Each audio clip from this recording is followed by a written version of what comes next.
Hi. Goa గవర్నర్గా అశోక్ గజపతిరాజు ప్రమాణ స్వీకారం చేశారు. ఈ కార్యక్రమానికి కేంద్ర మంత్రి రామ్మోహన్ నాయుడు, ఏపీ మంత్రి లోకేష్, పలువురు టీడీపీ నేతలు హాజరయ్యారు. ఇదే అంశానికి సంబంధించి మరింత సమాచారం మా ఢిల్లీ బ్యూరో చీఫ్ కృష్ణ అందిస్తారు. కృష్ణ. నవీన్, కొద్దిసేపటి క్రితం అశోక్ గజపతిరాజు గోవా గవర్నర్ గా ప్రమాణ స్వీకారం చేశారు. గోవాలో పూసపాటి అశోక్ గజపతిరాజు 20వ గవర్నర్ గా ఆయన ఈ ప్రమాణ స్వీకారాన్ని చేశారు.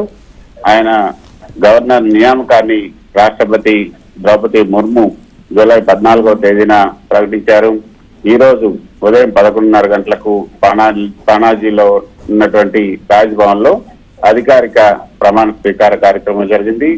ఇటు కేంద్ర ప్రభుత్వం తరఫున కేంద్ర విమానయాన శాఖ మంత్రి రామ్మోహన్ నాయుడు, ఏపీ నుంచి ఏపీ మంత్రి లోకేష్ కూడా ఈ యొక్క అధికారిక ప్రమాణ స్వీకార కార్యక్రమంలో పాల్గొన్నారు.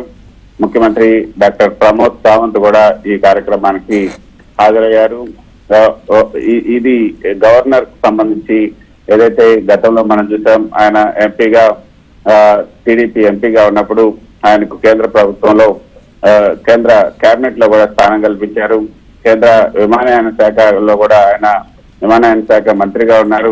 ఆ తర్వాత తెలుగుదేశం పార్టీ తీసుకున్నటువంటి నిర్ణయం మేరకు ఆ పదవికి కూడా రాజీనామా చేసి కేబినెట్ నుంచి వైదొలిగారు. అయితే గత ఇటీవల జరిగినటువంటి ఎన్నికల్లో ఆయన పోటీ చేయకుండా ఆయన తన కుమార్తెకు స్థానం కల్పించారు. అయితే ఇప్పుడు ప్రస్తుతం ప్రభుత్వం కూడా కూటమి ప్రభుత్వం అధికారంలోకి వచ్చింది. ఆ తర్వాత కేంద్ర ప్రభుత్వం తీసుకున్నటువంటి నిర్ణయం మేరకు ఇప్పుడు అశోక్ గజపతిరాజు పూసపాటి ఇప్పుడు గోవా గవర్నర్ గా నియమితులయ్యారు.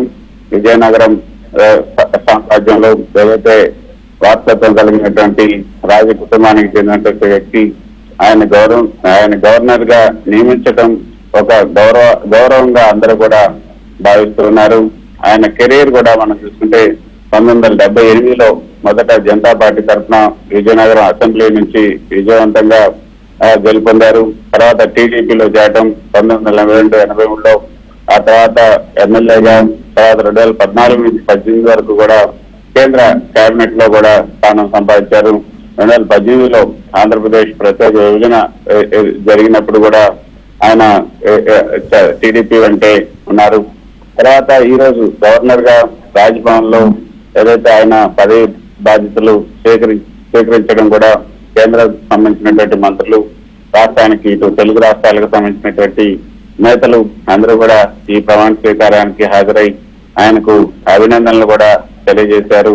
సో మొత్తానికి రాజకీయ దక్షత, నిరాడంబరత, పాలనా విశ్వసనీయత కలిగినటువంటి అశోక్ గజపతిరాజుకు ఈ విధంగా గోవా గవర్నర్ గా ఇవ్వటం ఆ గవర్నర్ పదవికే పని చేస్తుంది అంటూ రాజకీయ నాయకులంతా కూడా ప్రశ్నిస్తున్నారు. 1978లో జనతా పార్టీతో రాజకీయ ప్రస్థానం ప్రారంభించినట్టు ఆయన 1982లో ఎన్టీ రామారావు ఆధ్వర్యంలో టీడీపీలో చేరి విజయనగరం నుంచి అనేక దఫాలుగా ఎమ్మెల్యేగా గెలిచి ట్రాన్స్పరెంట్ లీడర్షిప్ ని ఆయన అందించారు. ఆంధ్రప్రదేశ్ లో కూడా వాణిజ్య పనులు, ఎక్సైజ్, ఆర్థిక శాఖ, ప్లానింగ్, రెవెన్యూ వంటి కీలక శాఖల్లో మంత్రిగా పనిచేస్తూ రాజకీయ విజయాన్ని, ప్రజల్లో విశ్వాసాన్ని కూడా ఆయన పొందారని చెప్పొచ్చు. 2014 నుంచి 2018 మధ్య కేంద్ర పౌర విమానయాన శాఖ మంత్రిగా పనిచేసి ఉడాన్ పథకాన్ని ప్రవేశపెట్టారు. ఆయన తనదైన ఒక ముద్ర కూడా ఈ యొక్క విమానయాన శాఖలో వేశారని చెప్పొచ్చు. ఎయిర్ ఇండియా సంస్కరణలు కూడా ఆయన తీసుకొచ్చారు. నో ఫ్లై లిస్ట్ విధానం వంటి అంశాలను కూడా ఆయన అమలు చేశారు.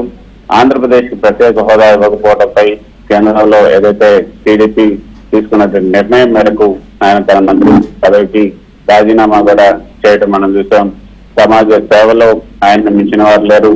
ఆయన దయ, విద్యా దృష్టి ఏదైతే ఉన్నాయో అవన్నీ కూడా ఆయన ఇప్పటికి కూడా విజయనగరంలో ప్రజలంతా కూడా ఆయన సేవలను కొనియాడుతూ ఉంటారు. సో ఆయనకు గవర్నర్ పదవి ఇవ్వటం అన్నది నిజంగా గౌరవించడం, తమను తామే గౌరవించుకున్నట్లుగా కూడా కేంద్ర మంత్రులు చెబుతున్నటువంటి పరిస్థితి మనం చూసాం. సో మొత్తానికైతే ఈ రోజు ఈ యొక్క గవర్నర్ గా ఆయన పదవి బాధ్యతలు స్వీకరించారు. అయితే చిన్న రాష్ట్రానికి ఇటువంటి పెద్ద నాయకుడిని చిన్న రాష్ట్రానికి గవర్నర్ గా పంపించడం ఉన్నది కొంతమంది బాగలేదని చెప్తున్నప్పటికీ కూడా ప్రస్తుతానికి గవర్నర్ గా ఆయన నియమితులైనప్పటికీ కూడా తర్వాత పెద్ద రాష్ట్రానికి ఆయనను గవర్నర్ గా మార్చే అవకాశం ఉంది, బదిలీ చేసే అవకాశం ఉన్నట్టుగా చెప్తున్నారు.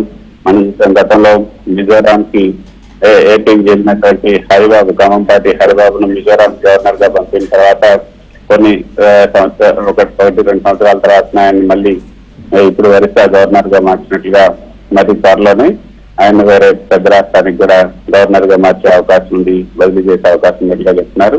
మొత్తానికైతే ఈ రోజు నిరాడంబరంగా ఎటువంటి అంగు ఆర్భాటం లేకుండా అశోక్ గజపతిరాజు ప్రమాణ స్వీకారం జరగటం, అందులో ఇటు రాష్ట్రానికి తెలుగు రాష్ట్రాలకు సంబంధించిన నేతలు, కేంద్ర ప్రభుత్వానికి కేంద్రానికి సంబంధించిన నేతలు కూడా పాల్గొనడం అన్నది ప్రాధాన్యతను సంతరించుకున్నారని చెప్పచ్చు. Thank you Krishna, thanks for the updates.